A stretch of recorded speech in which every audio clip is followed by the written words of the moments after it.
Hello everyone, today I'm going to be carving a mandala out of an old piece of scrap wood I had found in my scrap bin, because that's where you find scrap wood.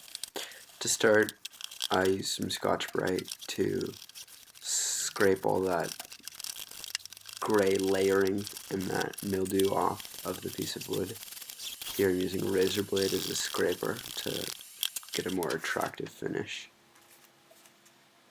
I tried to transfer this pencil drawing onto the piece of wood.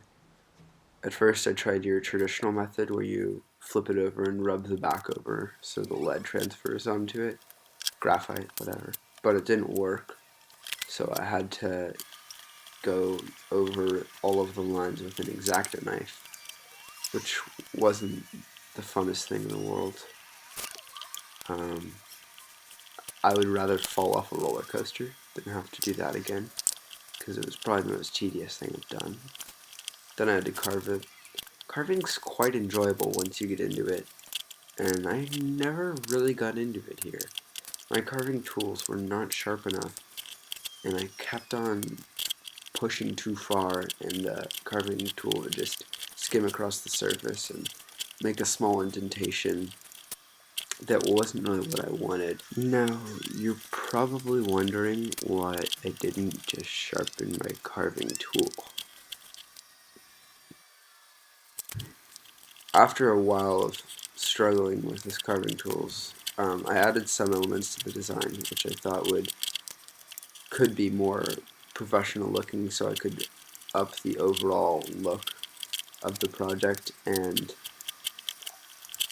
take away some of the rustic charm, I guess you would say. After a while I completely gave up though, and I decided that I was going to go for a weathered look, because, you know, if you're failing, just make it look weathered. I mean, it's on purpose, right? It's art. So I did that. I used a lot of carving tools here, but mainly I used the V-shaped one because that could give you the most precision. And there's a tiny U-shaped one that you see me using to get some of the detail and carving some of the holes. Then I decided to wood burn it.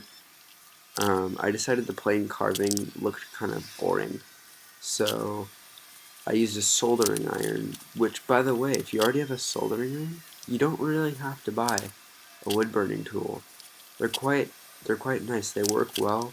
They're a bit slow, but it's kind of fun to try to get the perfectly even surface and really accentuate all the details. Also, if you mess up while you're wood carving, you could probably see me do that a while back. You can carve out the part that's burned and then retry or something, I guess. I'm using just a normal pointy soldering iron tip. I think they're interchangeable. I don't know. I'm no expert. So that's just the one I had on, so that's the one I used. For wider things like the outside L-shaped figures, I had to move it around a lot.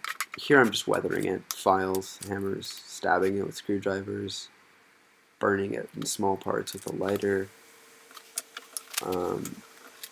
Then I scraped it with some sandpaper across the grain, which is terrible. Hitting with the hammer again, pulling on the grain with pliers, burning it more. That's a wrench that I just hit it with. I kind of just went crazy, decided to have some fun, get all my anger out, you know. Sprayed it with water, that really didn't do anything. Also, there's a candle. I lit the candle and let the wax melt a little bit, and then I poured the wax onto the wood. And it didn't look that dramatic until I finished it, and then the finishing brought out all of the imperfections. I only did one coat here, and then I added some paste wax, which really gave it a shine. The paste wax got all in the carving though, so I had to use a screwdriver to get that all out. Here's some super artsy shots, artsy zoom. Thank you for watching.